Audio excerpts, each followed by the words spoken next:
জন্মাষ্টমীর সকালটায় শুরু হয়েছিল ঠিক এভাবেই।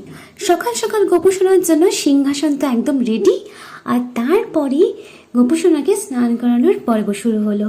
চন্দন থেকে শুরু করে ঘি, মধু, দই, দুধ কোনো কিছুই বাদ যায়নি। তারপর গোপুসোনাকে সুন্দর করে সাজুগুজু করিয়ে সিংহাসনে বসিয়ে দিলাম। কেমন লাগছে গোপুসোনাকে অবশ্যই কিন্তু কমেন্টসে জানাবে তোমরা।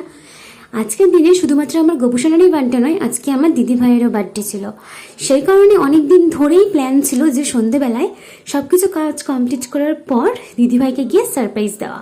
আর যে কথা সে কাজ, চলে গেছিলাম সাজুগুজু করে, আর দিদিভাইকে বলেছিলাম লাল জামা পরে সুন্দর করে সেজে গুজে বসে থাকতে। আর সেই কথা মতো দিদিভাইও একদম রেডি হয়ে বসেছিল। আর গিয়ে তো একের পর এক সারপ্রাইজ দিয়েই দিলাম।